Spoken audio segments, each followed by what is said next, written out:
Bien, je m'appelle Eva Sid et j'ai rencontré Guy Brousson au printemps 1987.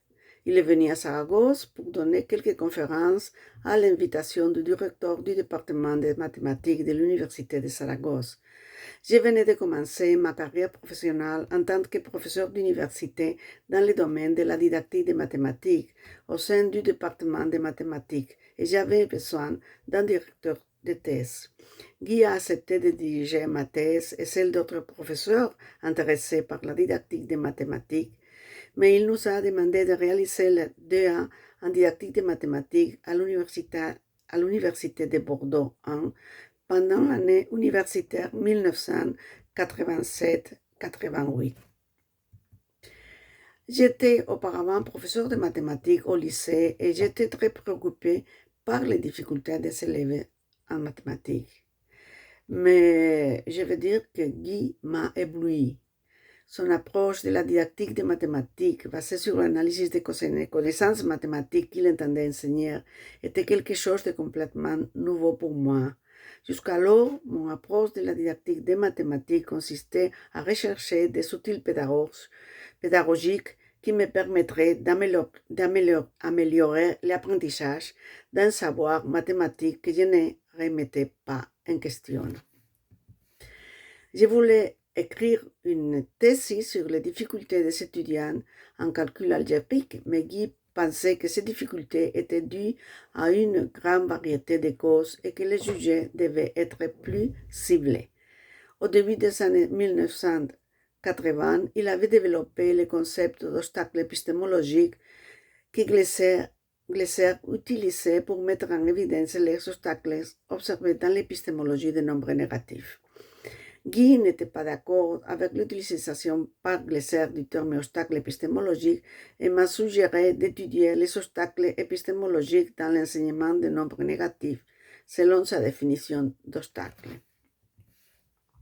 J'ai beaucoup aimé le sujet car j'ai toujours eu un grand intérêt pour l'histoire en général et pour l'histoire des mathématiques en particulier.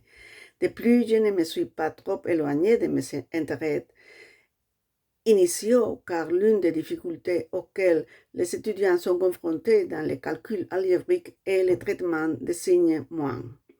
C'est ainsi qu'a commencé un projet de thèse qui a duré environ 25 ans, en partie à cause des difficultés du sujet et en partie à cause de notre dévouement à temps partiel.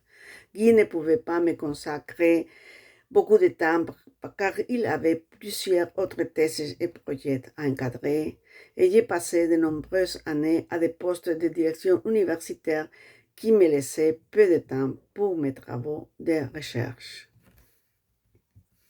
Finalement, après des accords et des désaccords successifs, car Guy était la lumière qui a illuminé mon travail et sans ces idées, la thèse n'aura jamais été possible.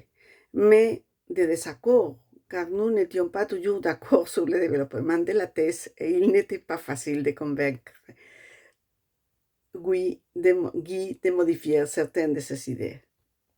Finalement, avec l'aide décisive de Mariana Voss et Joseph Gascon, j'ai pu défendre ma thèse en février 2016 avec le titre Obstáculos epistemológicos en la enseñanza de los números negativos. Je voudrais conclure cette présentation en remerciant Guy pour ses enseignements. Je lui dois presque tout ce que je sais sur didactique des mathématiques et aussi pour tout le temps qu'il m'a consacré. Je tiens également à remercier Guy et Nadine pour leur accueil chaleureux et leur généreuse hospitalité dans leur maison de talents. Je ne les oublierai jamais.